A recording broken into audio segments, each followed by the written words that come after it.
warahmatullahi wabarakatuh.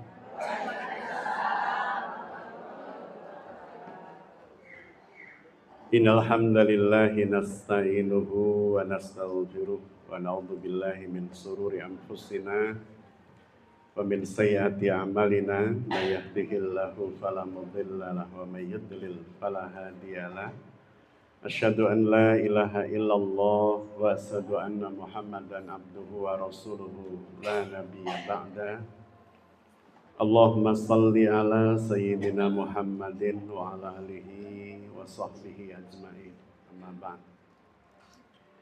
Alhamdulillah, puji syukur kehadirat Allah Subhanahu wa taala. 4 Sya'ban 1447 Hijriah. Kita diperjumpakan oleh Allah Subhanahu wa taala kembali di sebaik-baik majelis, sebaik-baik waktu dan sebaik-baik tempat. Ini ada yang syukuran, putranya besok nikah. Oh, alhamdulillah. Bu Lucy namanya putranya siapa? Adimas. Adimas yang kedua, adik saya juga mau operasi. Keren. Namanya Ahmad Supriyadi. Ahmad Supriyadi. Ya. Insyaallah. Iya benar, didoakan bersamanya. Ya. Iya benar, insyaallah. Ahmad Supriyadi. Iya, insyaallah. Iya, siap.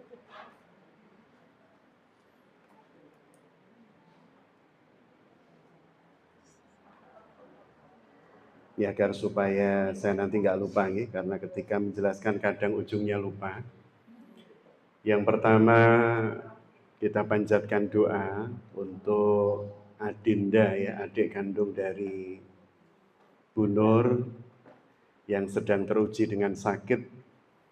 Kiranya Allah Subhanahu wa taala memberikan kesembuhan kepada beliau, kesehatan seperti sedia kala. Dan sakit yang diujikan ini menjadi sakit yang menggugurkan dosa, sakit yang membersihkan dan sakit yang mengangkat derajat. Diberikan kesabaran bagi beliau maupun keluarganya yang mendampingi, dan kiranya doa panjenengan menjadi bagian dari pertolongan Allah yang diberikan pada beliau. Yang kedua, dari Bu Lucy, ya. Nggih Bunda nggih. Putra beliau Mas Adimas insya Allah akan melaksanakan pernikahan. Salah satu di antara sunnah-sunnah Rasulullah Sallallahu Alaihi Wasallam dan bagian dari tanda-tanda kebesaran Allah. Maka kita pun mendoakan kiranya dari awal sampai akhir diberikan kemudahan dan kelancaran atas apa yang diniatkan, diazamkan dan dihajatkan. Yang kedua, tentu harapan kita setiap pernikahan itu menghadirkan sakinah, mawaddah, warahmah, wabarakah.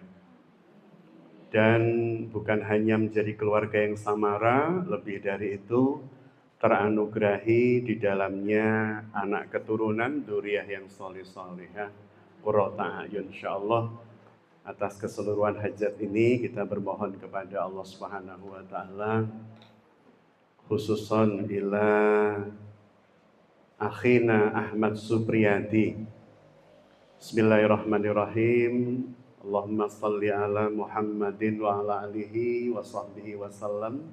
Walhamdulillahi rabbil alamin. Allahumma rabban nas adhibil ba'sa isfi'hu akhina Ahmad Supriyadi wa anta syafi' la sifa'an illa sifa'uka sifa'an la yughaddiru saqama. Wa hajatuha Ibunda Lucy ila ahina Ardimas.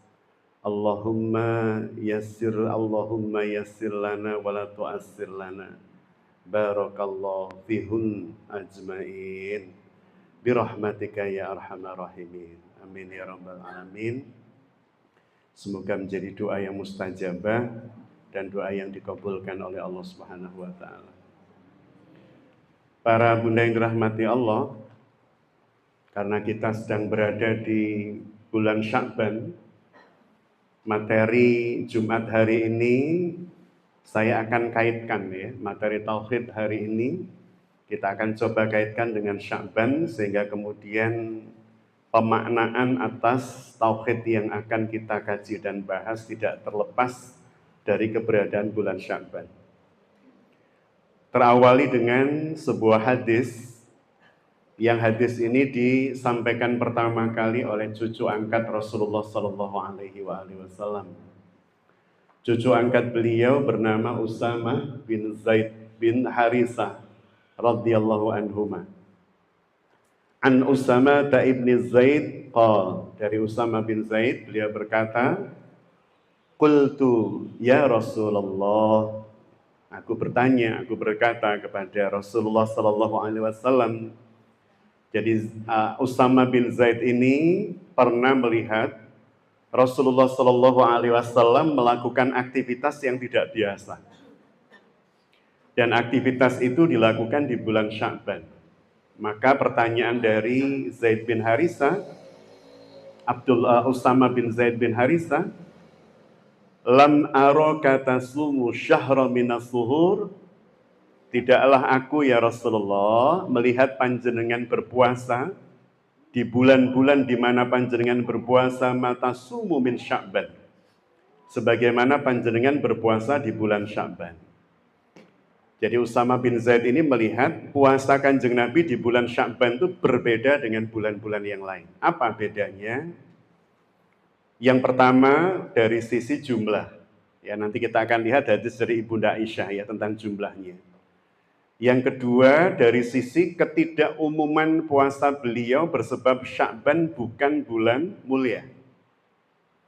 Maka Rasulullah bersabda, "Dzalika syahrun yaghfulun nasu anhu." Kenapa kok kemudian beliau itu berpuasa di banyak hari di bulan Sya'ban? Bersebab kata beliau, "Dzalika syahrun yaghfulun nasu anhu."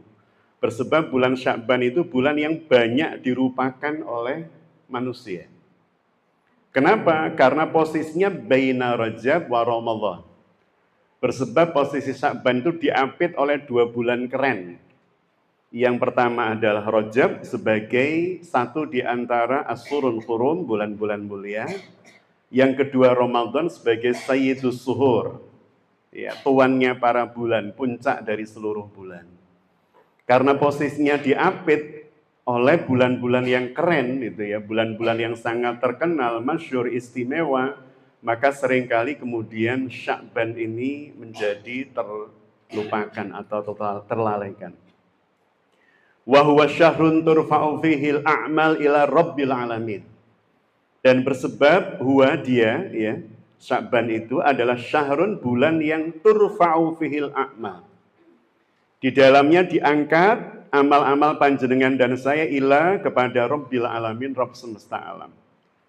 Jadi bulan diangkatnya amal dalam 1 tahun untuk mengalami proses audit gitu ya, adalah bulan Sya'ban.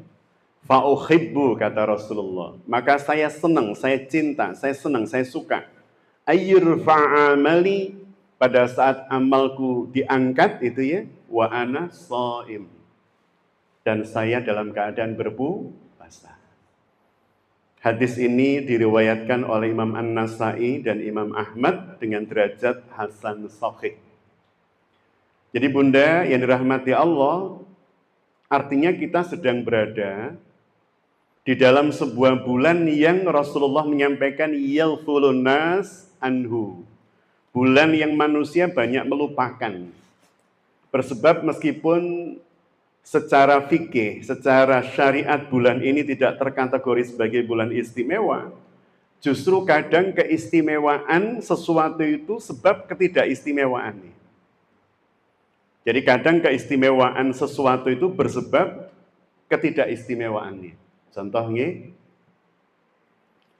ada seorang laki-laki rumahnya di Peterongan, yang kisah hidupnya menjadi viral di berbagai media cetak, media audiovisual, bahkan kemudian dibukukan, bahkan dipertemukan dengan tokoh-tokoh penting di negeri ini. Laki-laki yang berjualan di pasar Peterongan ini Saking pengennya naik haji, sampai setiap kali berjualan memakai kopiah putih yang identik dengan haji. Sampai kemudian ketika bulan haji sudah hampir datang dan tetangga-tetangga, sahabat, kerabat, banyak orang itu semuanya berbicara tentang haji. Saking pengennya. Maka dia kemudian berazam, pokoknya saya harus bersiap-siap untuk berangkat haji. Tahun 80-an. Tahun 80-an itu masih belum ada ngantri seperti hari ini. Bersebab tidak ada talangan, konsep talangan haji nggak ada, sehingga nggak ada antri. Yang mampu bayar berangkat. Tapi dengan talangan kan yang nggak mampu dipaksa mampu dalam tanda petik. Sehingga antri sangat panjang sampai hari ini.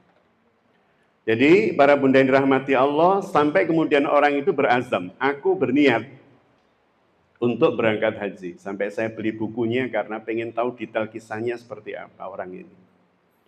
Dan kemudian dia menyiapkan, beli koper, beli batik seperti orang yang melaksanakan ibadah haji, batik hijau yang haji lama. Kalau sekarang ganti ungu. Beli kainnya, kemudian dijahitkan, gitu ya, dan seterusnya. Dan seringkali ketika kemudian ditanya oleh orang-orang, kok beli koper? Ya, insya Allah saya mau haji. Padahal belum daftar, belum apa, saya mau haji. Dia mengafirmasi niatnya. Sampai kemudian apa yang terjadi pada saat pemberangkatan haji, beliau berangkat ke Juanda. Ya bawa koper ya, pakai baju batik haji, pakai celana putih. Berangkat ke Juanda. Tahun 80-an, itu Juanda kan tidak sebagaimana hari ini. Tidak seketat hari ini, tidak seprotektif hari ini. Dan si bapak ini melihat ada satu celah pagar kawat itu yang buka. Masuk. Dan beliau langsung bergabung dengan jamaah haji yang baru turun dari bus-busnya, kan langsung masuk tuh bun. Masuk ke area bandara. Dia langsung gabung. Dan gak ada yang curiga, dikira orang yang terlambat di antara keluarganya. Gabung, ngobrol dengan yang lain. Naik pesawat. Ketika kemudian naik pesawat, ditata pesawatnya bla bla bla bla bla, semuanya sudah duduk nyaman, sebadah itu bergerak pesawat. Ketika bergerak pesawat kan terus terjadi koordinasi antara Amirul Hajj di pesawat tersebut, ya, kepala rombongan di pesawat tersebut dengan bandara, dengan petugas dari Kemenak di bandara. Sampai dicek macam-macam, termasuk ketika di absen dilihat bla bla bla bla, loh kok penumpangnya lebih satu. Tapi sudah di Singapura. Lebih satu. Bagaimana ditanya ini? Tanya satu persatu. Sampai kemudian diminta menunjukkan paspor visa. Gak punya. Tetapi ketidakpunyaan itu membuat orang sama-sama heran. Ini menakjubkan. Bagaimana dia bisa lolos? Kalau bukan kehendak Allah nggak bisa, maka kemudian saking takjubnya, saking harunya, sak pesawat urunan. Agar orang ini bisa tetap melaksanakan ibadah haji. Tapi kan tidak semudah itu. Haji itu kan harus datanya ada dulu di pemerintah Saudi. Gini Pak, catatannya macam-macamnya nanti di hotel mana, tidak semudah itu. Sampai kemudian selama perjalanan yang hampir 10 jam itu diskusi. Dan kemudian diputuskan beliau harus balik lagi ke Indonesia, nyampe Jeddah dibalik nih. Nangis. Tapi sudah menyentuh Jeddah itu loh. Meskipun nggak boleh turun dari pesawat. Jenengan bisa googling nanti ya, kisah luar biasa itu kisah nyata. Tapi nanti Bu, sekarang ngaji ya. Sampai viral. Waktu itu di koran, di berbagai media, sampai saya sekian tahun kemudian dibukukan, beli bukunya, karena pengen tahu detailnya. Bahkan ketika dipulangkan menuju ke Juanda, itu sendirian di pesawat Saudi Airlines. Sendirian. Pesawat kan nggak seperti omprengan itu, yang ketika pulang boleh bawa sembarangan orang gitu kan. Pulang sendirian. Nangis sepanjang perjalanan. Sampai kemudian karena melakukan tindakan yang melanggar hukum dipenjara di Rutan Bungurasi itu apa Bu? Di Bungurasi, dekat Bungurasi, Medaeng, di penjara Bu. Tapi ketika di penjara dan berita ini viral, dari Jombang seorang tokoh dan budayawan Muslim ya, MH Ainun Najib, Cak Nun, itu datang nyambangi dan menjadi penjamin keluarga dia, saya menjadi penjamin. Dan dalam rangka untuk menghargai niatnya, tekadnya, dan seterusnya, Cak Nun kemudian di bulan Sebada Haji mengumrohkan laki-laki ini. Nggak cukup itu, setelahnya kemudian tahun berikutnya Menteri Agama menghajikan dia. Tapi jangan ditiru, Bu. Dengan wah masuk, ya, jangan.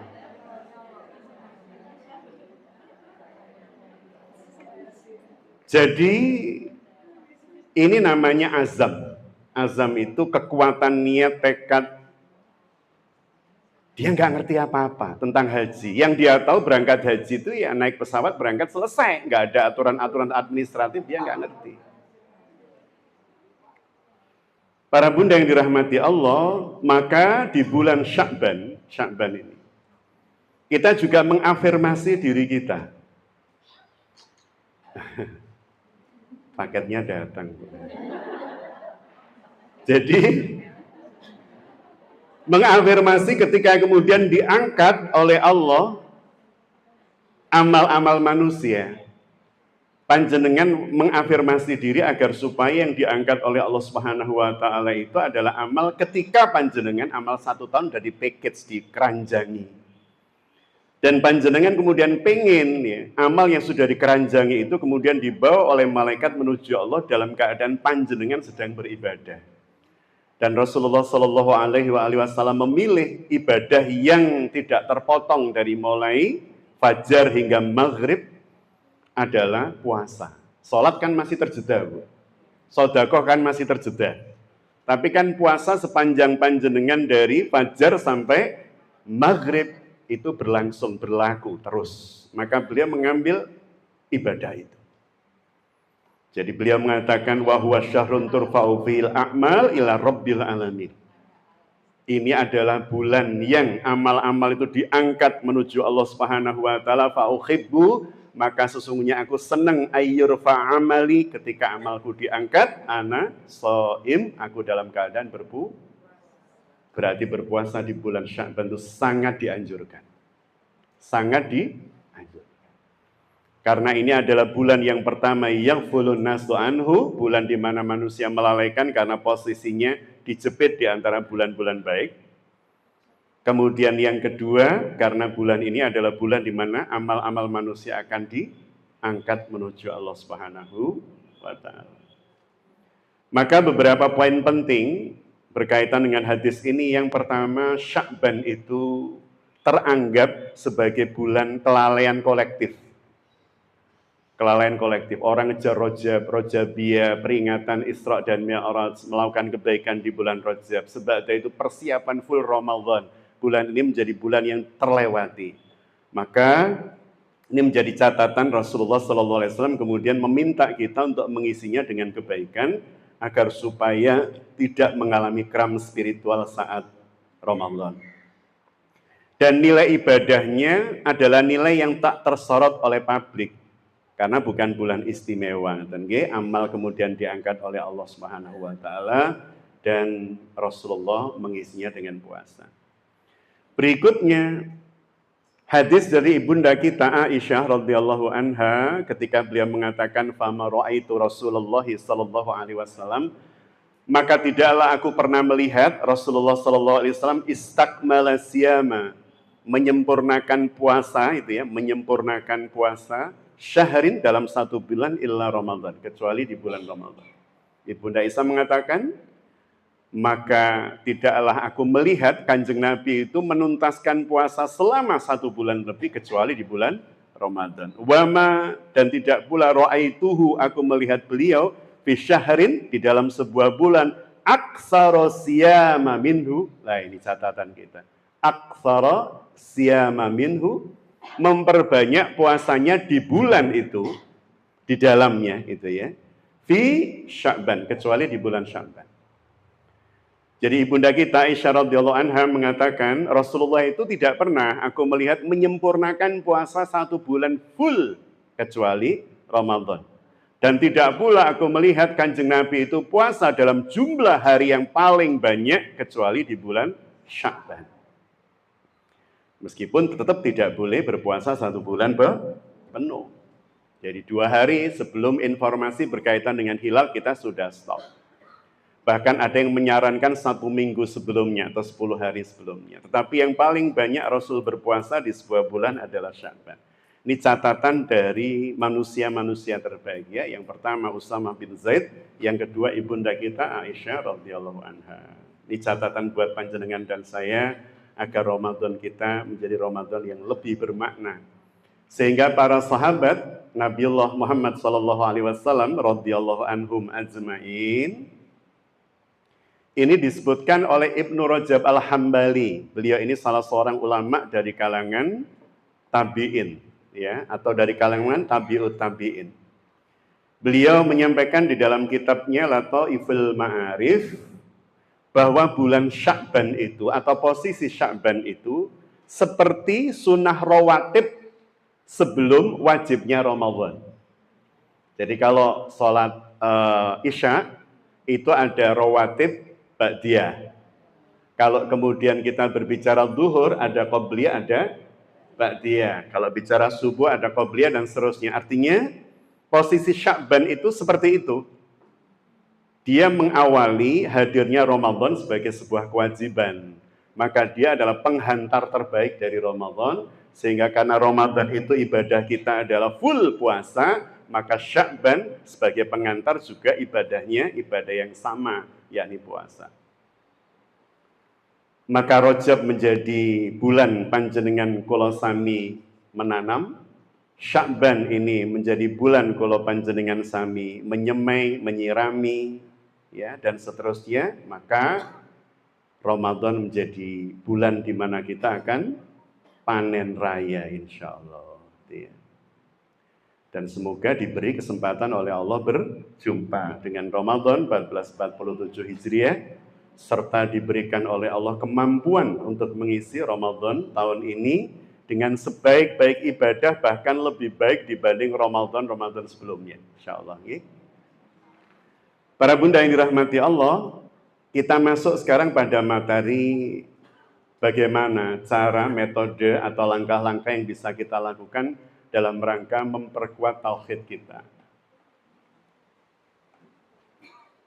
Pernah saya sampaikan berkaitan dengan konsep tauhid ini. Tauhid ini kan ilmu yang sifatnya paling dasar, ilmu yang sifatnya mempondasi ilmu-ilmu yang lain. Dia wajib menjadi pondasi bagi keseluruhan ilmu yang panjenengan dan saya miliki dan pelajari. Dan konsep tauhid ini adalah konsep yang bisa menghantarkan setiap ibadah, setiap amal menjadi ibadah dan amal yang akan diterima oleh Allah Subhanahu wa taala. Artinya kalau tauhidnya bermasalah, maka ibadahnya juga pasti akan bermasalah. Maka tauhid itu sejatinya bukan semata kita meyakini Tuhan itu satu. Tetapi tauhid adalah ilmu yang mengajarkan kepada kita bahwa Allah adalah satu-satunya Tuhan. Allah adalah satu-satunya Tuhan. Satu-satunya rujukan, satu-satunya tempat bergantung, satu-satunya yang kita pengen ridhonya, satu-satunya yang kita paling pengen dielemnya itu ya. Kalau Allah itu sudah ngelem hambanya, maka puncaknya adalah keridhaan yang berujung jannah. Dan dalam sudut pandang tafakkur, ya, ilmu tafakkur, tauhid ini adalah ilmu yang akan membebaskan panjenengan dan saya dari ketidaknyamanan hidup, penderitaan dalam hidup dan seterusnya. Bersebab orang itu menderita tidak nyaman dalam hidup, kegelisahan yang kadang tidak berujung, bahkan ada loh kegelisahan yang tidak berpangkal dan tidak berujung. Ada orang yang ketika bangun sudah sumpek, sudah gelisah, tapi ketika ditanya, ada apa tuh? Ada masalah apa tuh? Gak roh ya, moro-moro tangis, sumpek kayak rasanya. Bisa Bu begitu Bu? Jadi ada kesedihan itu yang berawal tapi tidak berujung. Panjang sekali. Dan ada kesedihan yang bahkan orangnya tidak tahu pangkalnya. Saya nggak tahu kegelisahan ini dari mana. Maka tauhid ini akan menjadi pembebas panjenengan dan saya dari hal-hal yang seperti itu. Bersebab apa? Bersebab panjenengan dan saya akan memiliki tempat bergantung yang teramat sangat kokoh, yakni Allah Subhanahu wa taala. Sedangkan pembagian tauhid sendiri, ini juga pernah saya sampaikan waktu masih di rumahnya Bu Nur, saya ulas atau saya ulang sekedip ini, saya ulang sedikit, khawatir kalau ada jamaah baru. Karena di rumah Bu Nur pasti dulu tidak sebanyak ini. Gitu ya. Jadi pembagian tauhidnya sendiri secara umum menjadi 3. Ini yang bagi ulama, bukan Quran, bukan sunnah ya. Tapi diambil para ulama ini merujukkan pada dalil-dalil Quran dan sunnah. Yang kalau kemudian kita kaji banyak ayat-ayat dan hadisnya yang menjadi dasar.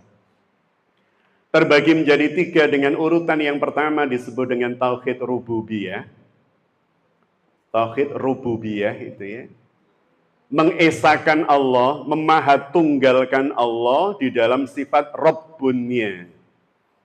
Yang Rabbun itu memiliki makna atau arti yang menciptakan alam semesta, yang mengatur, yang menetapkan ukurannya, yang mengendalikan semua urusan di alam semesta ini. Bahkan hal yang teramat sangat kita anggap biasa gitu ya. Allah Subhanahu wa taala mengatur sedemikian rupa. Kapan mata panjenengan dan saya oleh Allah dikedipkan? Kan bukan kita yang mengedipkan, Bun. Jenengan pernah enggak secara sengaja mengedipkan mata? Atau apakah panjenengan mengedipkan mata itu secara sengaja, Bun? Boten. Jenengan sambil nulis, sambil apa, mata terus berkedip. Gini, boten. Dalam jangka waktu tertentu mata kita berkedip tanpa kemudian kita menyadarinya. Artinya dalam hal-hal seperti itu saja Allah Subhanahu wa taala yang berkuasa mengatur, menggerakkan, mengendalikan. Jenengan bernafas kan nggak pernah sadar toh, Bu. Napa jenengan ketika mau menghirup nafas kemudian sebentar Ustaz, saya tak menghirup nafas dulu. Itu kalimat kalau ada orang yang habis lari-lari mungkin begitu, Bu. Habis lari-lari gitu ya, kemudian ngaji, sebentar Ustaz, saya tak ambil nafas dulu. Emangnya sejak tadi nggak ngambil nafas, Bu? Artinya apa? Nafas itu terhirup secara tidak sadar, terkeluarkan juga secara tidak. Loh, siapa kemudian yang mengatur, yang mengendalikan? Allah. Jadi ini semua masuk dalam konsep tauhid rububiyah. Cuman nggak banyak manusia yang mau mikir begitu, itu nggak banyak, Bu. Makanya kenapa ibadah tafakur itu ibadah yang teramat sangat tinggi. Bersebab orang yang suka tafakur itu bolak-balik ketemu Gusti Allah. Jalan ketemu Gusti Allah, duduk ketemu Gusti Allah, diam ketemu Gusti Allah, bernafas saja menemukan Allah ya, dan seterusnya. Ketemu dengan keberadaan Allah. Di saat banyak orang yang beraktivitas cuman merasa ketemu Allah kalau baca Quran, kalau ngaji, kalau sholat. Padahal Allah itu min hablil warid. Posisinya bahkan lebih dekat dibanding urat leher. Berarti dimanapun kemanapun kita pasti berjumpa dengan Allah. Berarti Allah tidak hanya ada di masjid, tidak hanya ada di mushola, tidak hanya ada di dekat Ka'bah. Gitu Pak. Maka berbahaya kalau kemudian kita mengatakan saya itu ketika sholat di dekat Ka'bah bisa khusyuk Ustaz, tapi ketika tidak di dekat Ka'bah kok nggak bisa ya? Berarti kita menuhankan Ka'bah. Padahal banyak orang yang bahkan sepanjang hidupnya tidak sampai ke Ka'bah, Bu. Gitu Pak. Kalau kemudian konsep itu kita ugemi, wah sulit jadinya bisa sholat khusyuk. Enggak, karena Allah itu dimanapun kita bisa melihat kemahakuasaannya, kemahabesarannya, dan seterusnya. Jadi, itu tauhid rububiyah. Bahwa Allah yang mengatur rizki, bahwa Allah yang menciptakan alam semesta, mengatur hidup dan mati, mengendalikan semua urusan, dan seterusnya. Maka dalam hal-hal yang seringkali menjadikan panjenengan kula sami risau, kita itu seringkali dirisaukan oleh masa lalu yang kita belum bisa memaafkannya. Oleh masa depan yang sejatinya kita belum ketemu, tapi sudah kita takutkan terlebih dahulu. Gimana boten, Bu? Ada nggak masa depan yang kita hari ini kita khawatirkan, kita takutkan? Misalnya anak kita akan seperti apa, rumah kita, mungkin macam-macam. Kan ada toh, Bun, seperti itu. Dan yang menjadikan manusia itu gelisah ketika mereka terikat dengan pikiran-pikiran itu tanpa mengkoneksikannya dengan Allah. bahwa yang maha menentukan kehidupan panjenengan besok lusa, akan ketemu siapa, akan mendapat rizki apa, akan mendapat musibah apa, itu sepenuhnya Allah. Oh, berarti berbaik-baiklah dengan Allah. You know betul, bro? Berbaik-baiklah dengan Allah, karena Allah lah yang menetapkan dan menentukan besok lusa tahun depan jenengan akan bertemu dengan siapa, yang dengan pertemuan itu bisa jadi kehidupan panjenengan dimuliakan, diangkat derajatnya, atau sebaliknya. Jadi ini namanya tauhid rububiyah. Bahkan pun orang-orang musyrik di zaman jahiliyah dulu, mereka itu memiliki tauhid rububiyah. Sebagaimana panjenengan dan saya, mereka yakin yang menciptakan alam semesta ini ya Allah juga. Tetapi mereka bermasalah di tauhid uluhiyahnya, di asma wa sifahnya. Kita lihat contohnya ya bun ya. Allah Subhanahu wa ta'ala menyampaikan wala in sa'altahu man khalaqas samawati wal ard. Ini surah Luqman, surah ke-31, ayat 25. Di surah Luqman ayat 25 Allah menyampaikan, sungguh jika engkau Muhammad sa'altahum, bertanya kepada mereka, man khalaqas samawati wal ard. Muhammad, jika engkau bertanya pada orang-orang kufur itu, kafir itu, musyrik itu, man khalaqas samawati wal ard, siapa yang menciptakan langit dan bumi? La yaqulunnallah, maka mereka akan menjawab, ya Allah. Jadi bahkan orang kafir itu, bahkan orang musyrik itu kalau ditanya siapa yang menciptakan langit dan bumi, mereka akan menjawab Allah. Tapi ketika kemudian disampaikan dan Allah memerintahkanmu untuk sholat, oh sebentar. Saya tahu yang menciptakan langit dan bumi ini memang Allah. Tapi yang memerintahkan sholat kan saya nggak tahu. Loh, yang merintahkan Allah ada dalam Quran kok. Jangan-jangan Quran itu buatan Muhammad. Jangan-jangan Quran itu buatan manusia. Jangan-jangan Quran itu sudah mengalami perubahan, pergeseran, dan seterusnya sehingga tidak lagi murni sebagaimana perintah Allah. Ini namanya orang-orang yang senantiasa mencari-cari alasan bersebab malas sholat gitu aja. Jadi para bunda yang dirahmati Allah, orang-orang musyrik zaman dulu pun ternyata yakin bahwa yang menciptakan langit bumi itu Allah. Tetapi mereka tidak mau beribadah kepada Allah. Makanya ada tauhid yang kedua. Yang kalau kemudian salah satu di antara tiga pilar tauhid ini roboh, maka robohlah seluruhnya. Bukan roboh cuma satu itu, tapi robohlah seluruhnya. Dan saya bunyi, boleh enggak kita tidak yakin satu pun di dalam kalimat Quran itu? Boleh enggak kita meyakini ada satu kalimat dalam Quran yang bukan wahyu Allah? Enggak boleh. Yang kalau kemudian saya meyakini ada surat paling pendek dalam Quran, katakan wal asr, ya al asr, atau kemudian al kausar. Kemudian saya mengatakan ini adalah surat terpendek yang bukan wahyu Allah, tapi kalimatnya Kanjeng Nabi. Kalau saya mengatakan begitu pun gugur iman saya. Karena pilar iman itu ada berapa, Bu?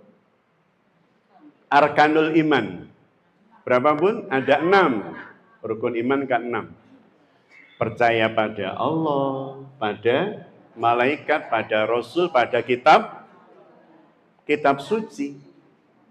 Pada hari kiamat, pada takdir Allah qada qadar baik dan buruk. Jadi berarti percaya bahwa Al-Quranul Karim itu wahyu Allah, wajib seluruhnya 6.236 ayat. Tidak boleh kemudian kita cuma percaya yang 6.200 tok. Yang 36 ayat kita menganggap itu bukan wahyu Allah. Maka gugurlah bangunan iman kita. Maka demikian pula dengan tauhid ini. Di tauhid kedua, pilar kedua adalah tauhid uluhiyah yang menjadikan panjenengan kula sami wajib beribadah semata hanya kepada Allah, krana Allah Ta'ala. Salat, ya tauhid uluhiyah. Dari kata ilahun, ilah. Uluhiyah. Tauhid uluhiyah mengesahkan Allah pada saat panjenengan beribadah. Mengesahkan Allah itu berarti pada saat kita sholat, merasakan semata kita berhadapan dengan Allah saja. Dan harusnya kemudian termanifestasi pada pikiran dan hati kita meskipun tidak gampang.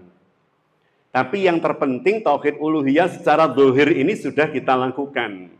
Kalau berkaitan dengan suara hati kita atau suasana hati kita atau pikiran kita itu terus kita upayakan, kita berusaha sampai nanti kita berjumpa dengan Allah.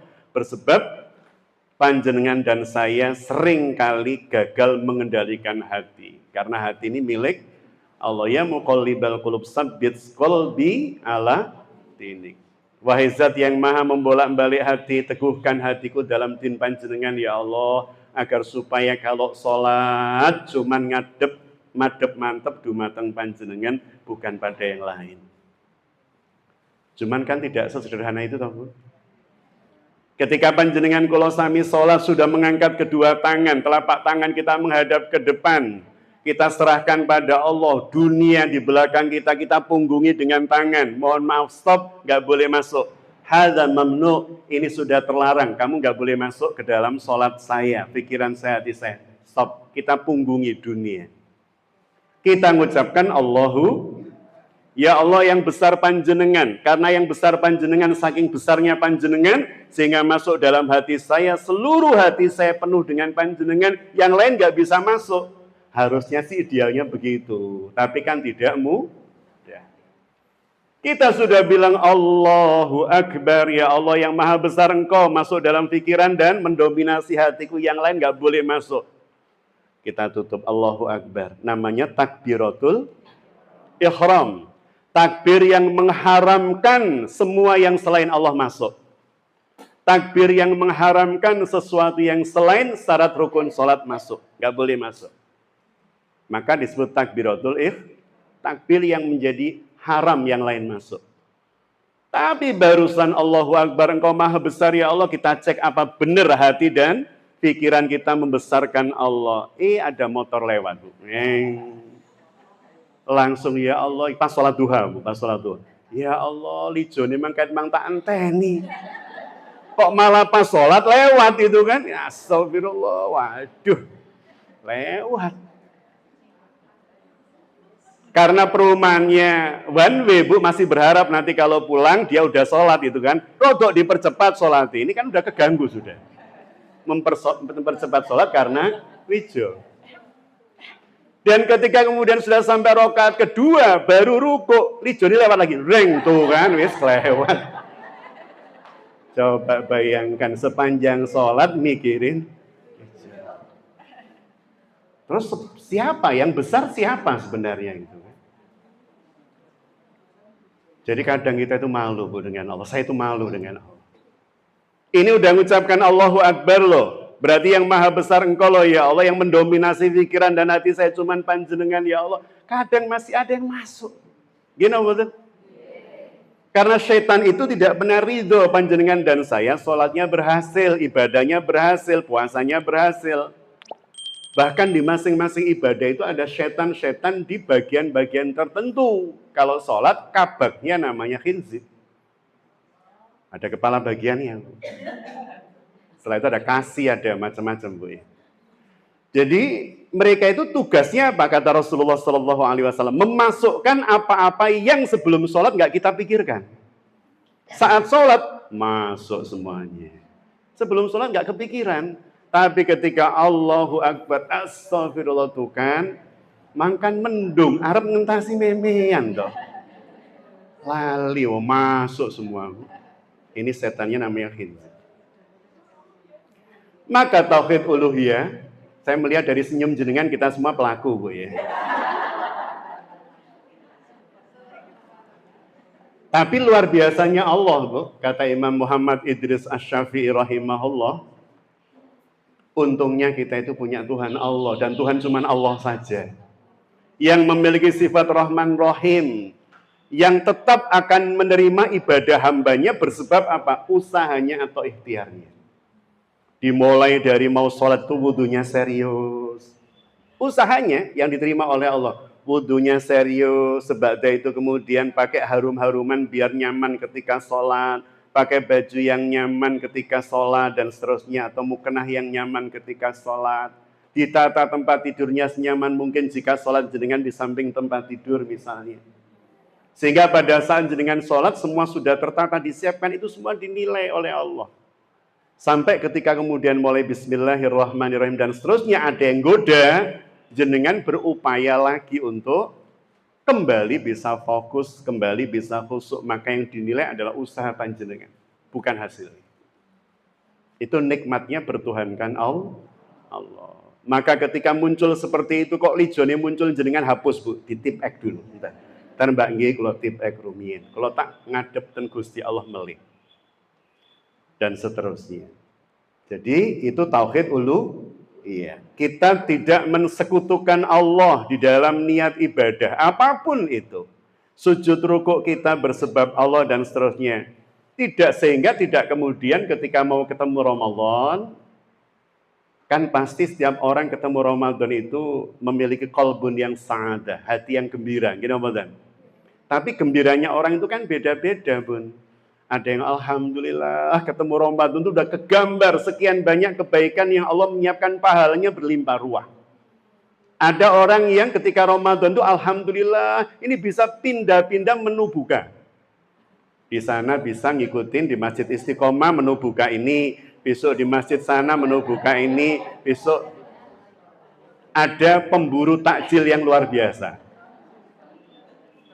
Sehingga hidupnya itu sehari-hari Ramadan mencari menu takjil yang paling enak. Masjid iki apa ya? Masjid iki apa ya? Masjid iki apa ya? Ada yang ketika masuk waktu Ramadan, alhamdulillah, insya Allah badanku nanti lebih langsing. Jadi orang gembira dengan Ramadan itu berbeda. Semoga kegembiraan panjenengan kegembiraan yang Allah ridho. Karena ada kegembiraan yang Allah tidak ridho. Baik. Wah, kelihatannya seru Bu ya dibicarakan. Seru. Maka para bunda yang dirahmati Allah, syirik dalam tauhid ini biasanya muncul di dalam bentuk penyembahan, pengabdian, tunduk patuh ya kepada selain Allah Subhanahu wa taala.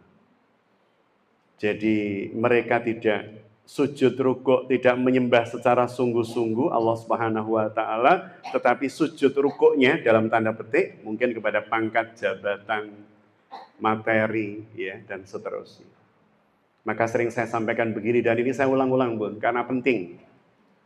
Bun, di antara seluruh tubuh yang membentuk diri panjenengan dan saya, siapa yang paling kenal Allah, Bu? Di antara tubuh kita ini, seluruhnya. Bagian dari tubuh kita, zahiran wa batinan, jasmani, rohani. Yang paling kenal Allah siapa, Bu? Nggih, ruh. Kenapa? Karena di surah Al-A'raf 172, ruh kita sudah pernah berjumpa dengan Allah. Al-A'raf berapa? 172. Waktu itu Allah Subhanahu wa taala mengqasam kita. Alastu birabbikum, apakah engkau bersaksi bahwa aku adalah Rabbmu yang mencipta, yang membentuk rupa dan seterusnya. Waktu itu qalu, kita semua bilang bala syahidna. Iya ya Allah, benar ya Allah, syahidna, kami mempersaksikan panjenengan yang menciptakan kami. Panjenengan yang memenuhi kebutuhan kami, panjenengan mendesain sempurna kami, dan seterusnya. Kami bersaksi ya Allah. Tapi waktu itu wujud kita masih ruh. Berarti ruh itu makhluk bumi atau makhluk langit? Langit. Kalau tubuh kita ini diciptakan dari apa nih? Materi. Saripati tanah. Saripati tanah. Kalau Adam dari tanah. Kalau kita dari saripati tanah yang masuk menjadi sel spermatozoa, masuk menjadi sel telur atau ovum, dipertemukan, terbentuklah tubuh kita. Berarti fisik kita ini makhluk langit atau bumi? Bumi. Maka kelak makhluk bumi ini, makhluk tanah ini akan kembali pada tanah, dan makhluk langit akan kembali pada langit. Makanya yang dipanggil pulang ketika jenengan dan saya wafat itu bukan tubuh kita, tapi coba dilihat ya ayatnya. Ya ayyatuhan nafsul mutmainnah irji'i ila rabbiki radiyatan mardiyah. Wahai Nafs itu ruh. Jadi yang dipanggil oleh Allah sinten ketika kita pulang? Ruh. Tubuh kita masuk kemana, Bu? Tanah, dimakamkan. Gini maksudnya? Panggil ruh kita. Makhluk yang paling tahu Allah ini, makhluk yang paling kenal Allah ini, makhluk langit ini. Maka kalau panjenengan dan saya, Bun, ngopeni makhluk yang bernama tanah ini, makhluk tanah ini, makhluk bumi ini, kebangetan, maka pasti kenalnya kita dengan Allah terhijab, tertutupi. Semakin kita ngopeni ini, fokus dengan ini, semakin kita sulit mengenal Allah, Bun. Merasakan nikmatnya bertemu Allah, Bun. Merasakan indahnya ngobrol dengan Allah, Bun. Jenengan mau sholat. Mau sholat. Ya Allah mau sholat ke Masjid Istiqomah. Perumahan panjenengan agak jauh, berarti melewati perumahan ini, kampung ini, dan seterusnya. Kalau saya pakai mukena ini, kelihatannya udah sering saya pakai, ya Allah. Kalau saya pakai mukena ini kelihatannya orang-orang udah pada tahu, ya Allah. Nah, coba saya pakai mukena ungu, sandal ungu, kaos tangan ungu saat naik motor, dan helm saya juga ungu, ya. Terong, Bu.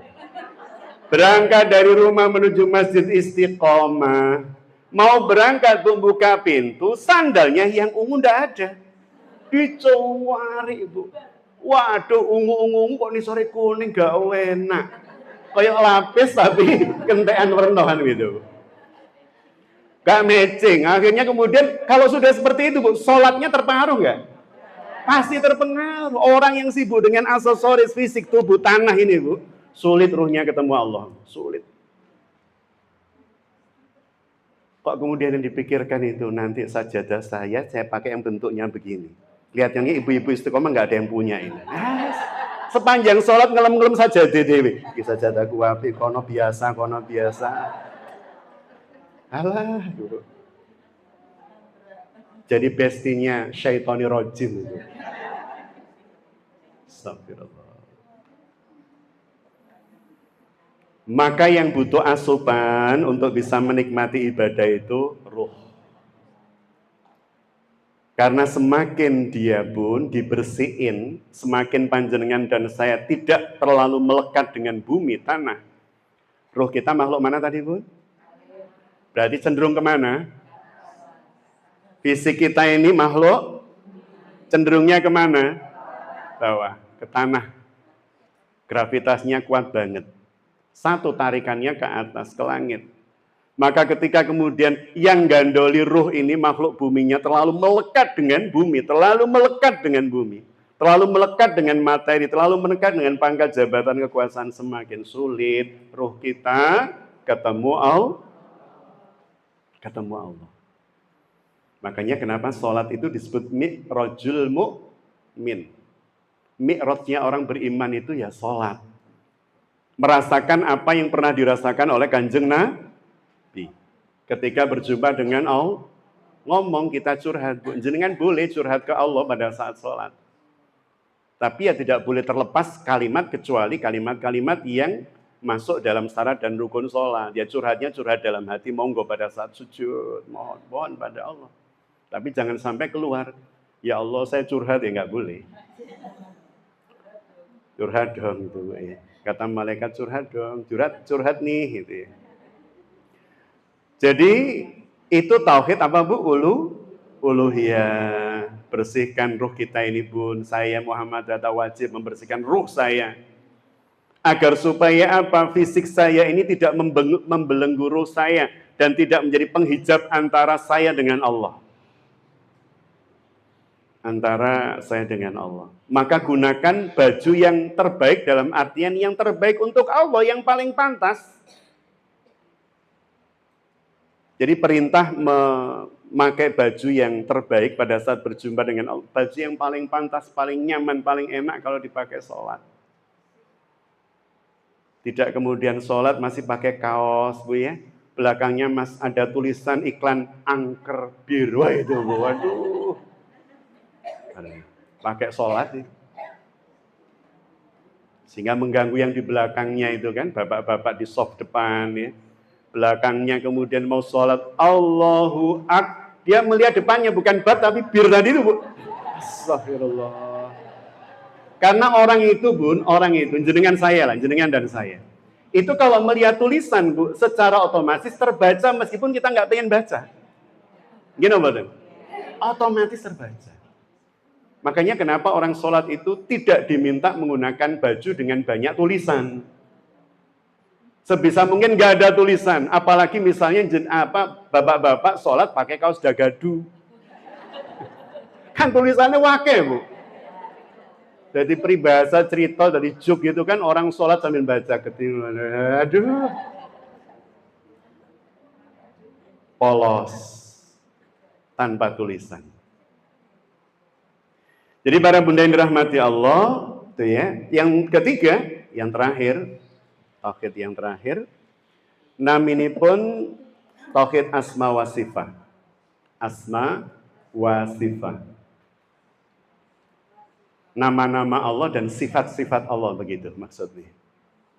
Jadi mengesahkan, menunggalkan nama-nama Allah yang nanti akan kita dalami berkaitan dengan cara meningkatkan kualitas tauhid kita.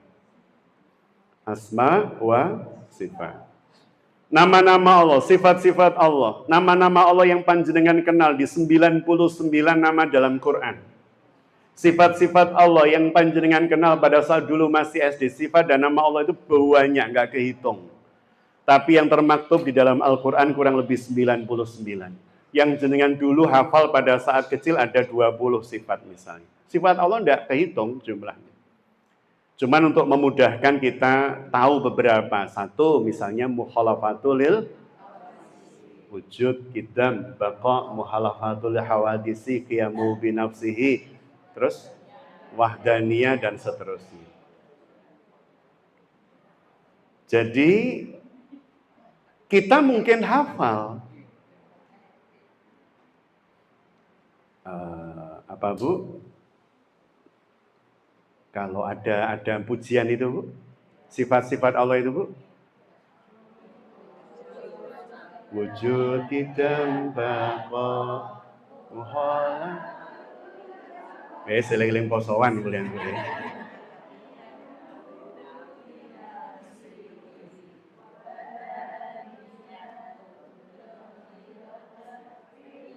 Alhamdulillah. Dapat 8,5 Bu. Jadi para bunda yang dirahmati Allah, yang menjadi masalah adalah ketika kita hafal nama Allah tersebut, tapi tidak paham dan tidak merubah karakter kita dan tidak merubah sikap kita dan tidak merubah perilaku kita. Karena sebaik-baik ayat, sebaik-baik hadis, sebaik-baik asma wa sifat Allah adalah yang merubah diri kita. Saya tahu Ustaz, sifat Allah yang nomor 50 dalam urutan Al-Asma'ul Husna adalah Asy-Syahid. Apa Bu Asy-Syahid? Yang maha menyaksikan. Tapi pada saat yang sama, perilakunya menunjukkan bahwa dia tidak yakin Allah itu menyaksikannya. Ini kan antara yang dihafal dengan perilakunya tidak nyambung. Joko Sembung naik ojek, nggak nyambung Jack begitu. Jadi harusnya memang anak-anak kita Bun, tadi pagi saya mengikuti taujihnya Ustaz Budi Ashari tentang parenting nabawiyah yang sangat luar biasa tentang keluarga Imron. Tapi bukan untuk dibahas di sini, Bu. Panjang tapi luar biasa. Yang salah satunya berkaitan dengan itu. Anak-anak kita itu, Bun. Jadi dalam surah Ali Imran ya, Bun. Di ayat ke-33-nya itu Allah Subhanahu wa taala menyebutkan innallaha, sesungguhnya Allah istofa, telah memilih Adam wa Nuh wa ala Ibrahim wa ala Imran alal alamin. Sesungguhnya Allah itu telah memilih Adam dan Nuh serta keluarga Ibrahim serta keluarga Imran alal alamin, atas seluruh alam. Allah milihnya 4 ini. 2 cuman orangnya, nggak pakai keluarganya, dan 2 dengan keluarganya. Ibrahim dan keluarganya, Imran dan keluarga. Yang luar biasa, Imran ini bukan nabi, bukan rasul. Tadi dipilih oleh Allah Subhanahu wa taala bersama dengan keluarga ini pasti orang istimewa, keluarga istimewa. Alasan kalau kemudian kita mengatakan ya nggak bisa loh Ustaz kita niru Nabi Muhammad, Nabi Ibrahim, beliau nabi rasul. Oke. Allah sudah menyiapkan jawaban biar manusia nggak banyak alasan. Munculkan Imran, bukan nabi, bukan rasul. yang keluarganya menjadi pedoman, yang keluarganya menjadi teladan, yang keluarganya menjadi salah satu mercusuar peradaban agama ini, din ini. Jadi Imron ini dilukiskan memiliki keluarga yang sangat luar biasa. Bagaimana dia mendidik istri, anak-anaknya, dan seterusnya. Imron ini punya istri, namanya siapa Bu? Bu Imron gitu kan? Hana, leres, Hana. Punya istri namanya Hana. Dan Hana ini sejak hamil, beliau sudah bersumpah. Sudah berazam, bernazar lebih tepatnya. Nazartu ma fi batni, aku bernazar dengan apa yang ada dalam rahimku ini Allah, kalau dia lahir maka aku akan jadikan dia muharrarah, pengabdi rumahmu, yang memakmurkan rumahnya. Ketika lahir ternyata perempuan. Beliau agak protes dalam tanda petik. Walaisa dzakaru kal unsa. Ya Allah, ya lahir perempuan loh. Walaisa dzakaru kal unsa, dan laki-laki itu beda dengan perempuan loh ya Allah. Kan janjinya jadi muharrar. Muharrar itu kan laki-laki, Bu. Yang ngopeni masjid, nunggu masjid. Loh, kok wanita? Ya Allah, laki-laki itu beda dengan wanita loh. Artinya, Bun, kadang apa yang kita mohon kepada Allah ketika lahir tak sesuai. Tapi kita belajar tauhid di sini, Bu. Hana itu ketika kemudian yang lahir wanita, bukan laki-laki, tetap beliau menjadikannya muharrarah. Memang tidak menjadi marbot masjid atau takmir masjid atau apa, tetapi wanita yang mengabdikan diri sepanjang hidupnya di masjid, dibuatkan mihrab sendiri untuk sholat. Maryam itu bapak-bapak yang sholat, yang imami pamannya Nabi Zakaria. Beliau ikut sholat di sana, di Masjid Al-Aqsa itu, Bu, Baitul Maqdis. Beliau tetap mengikuti sampai kemudian ujian Allah itu. Yang pertama ujian kenikmatan, ini wanita mulia suci di ayat 42. Tadi ayat 30. Di ayat 42 Allah mengatakan, dan di antara seluruh alam wanita yang aku pilih adalah Maryam, kata Allah. Istafaki. Jadi Allah memilih, aku telah memilihmu wahai Maryam sebagai wanita yang terbaik di antara seluruh alam. Makanan aja cateringnya langsung dari langit. Nabi Zakaria melihat di mihrabnya, lu kok banyak buah yang enggak musim ya? Kata Maryam, hadza min fadli rabbi, sebagaimana, atau hadza min indillah, ini dari sisi Allah. Paman, ini kiriman dari Allah gitu. Pernah Bu dikirimin Allah, Bu? Jambu monyet atau apa? Ini wanita istimewa, tapi karena istimewa ujiannya juga pasti berat, super berat, Bu. Tapi dari sini kita belajar begini, Bu. Hana ketika anaknya lahir, lu kok wedok? Tapi sebab itu meyakini bahwa ini takdir Allah, kehendak Allah pasti baik, maka anaknya dididik dengan luar biasa, dititipkan pada Nabi Zakaria untuk menjadi wali yang melindunginya, sampai kemudian beliau dewasa diuji Allah dengan hamil tanpa suami, hamil tanpa sunatullah, bertemunya sperma dengan sel telur, sampai kemudian melahirkan seorang bayi.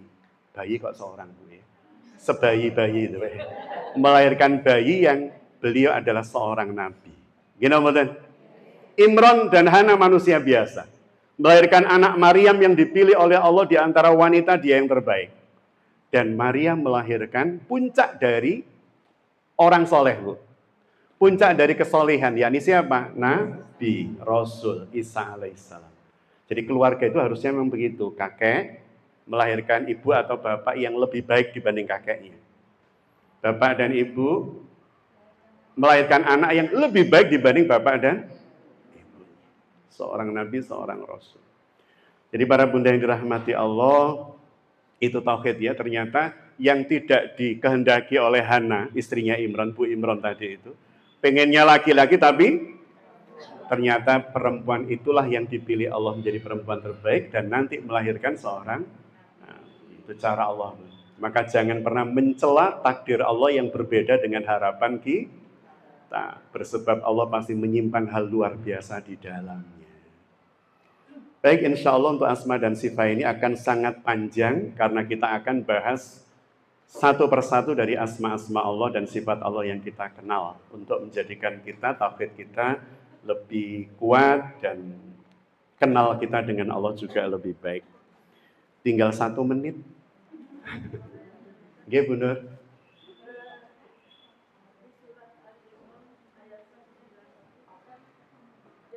Nggih. Dengan berbaring. Nggih.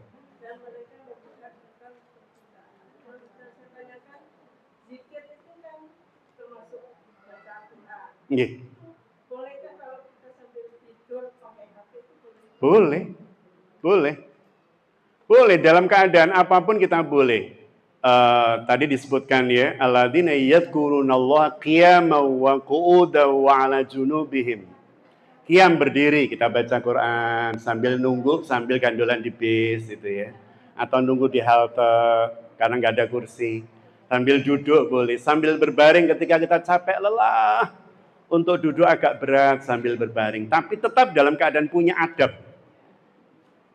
Dalam keadaan punya adab itu maksudnya mungkin bajunya itu ya, mungkin posisinya, tidak kemudian leweh-leweh sampai tetap kita punya adab, berbaringnya juga tetap punya adab. Karena yang kita baca adalah ayat Allah Subhanahu wa taala. Saya teringat Imam Malik, Bu Nur. Imam Malik itu penulis kitab Al-Muwatta ya, gurunya Imam Syafi'i. Ketika suatu hari ada tamu datang, beliau kemudian bertanya itu ya, madza taf'al, apa yang panjenengan lakukan, panjenengan inginkan, madza turid, apa yang panjenengan perlukan itu ya. Orang itu kemudian mengatakan, saya pengen belajar hadis. Imam Malik langsung, mohon maaf saya izin ke dalam dulu ya. Ternyata beliau izin ke dalam, mengganti baju, pakai wewangian, setelah itu kemudian bersiwak, dan kemudian beliau menjelaskan hadis. Orang itu kaget tanya, jenengan tadi kok mau menjelaskan hadis, masuk dulu, bersih-bersih dulu, kata beliau, karena yang saya ucapkan ini adalah kalimat Rasulullah. Sampai gitu. Saking pengennya beradab terhadap Rasul, sampai begitu. Artinya boleh kita berbaring, tapi tetap dengan adab. Gitu benar gitu? Insyaallah.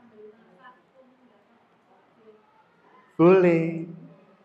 Bu catur, sambil masak. Sambil masak, sambil tiduran, gimana? Oh, murotal, mendengarkan. Boleh banget, banget. Jadi, bila perlu di rumah panjenengan itu tiap hari ya, mungkin pagi atau pagi dan malam itu ya.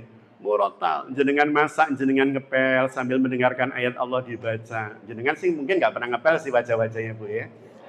Masak itulah. Sambil mendengarkan, dan ini ilmunya Bu Catur, saya belajar dari Bu Catur. Bahwa setiap getaran, setiap suara itu punya panjang gelombang, dan panjang gelombang itu partikel, materi yang dia punya energi, yang dia akan nempel di dinding-dinding rumah kita, makanan-makanan kita, dan seterusnya. Maka boleh sekali.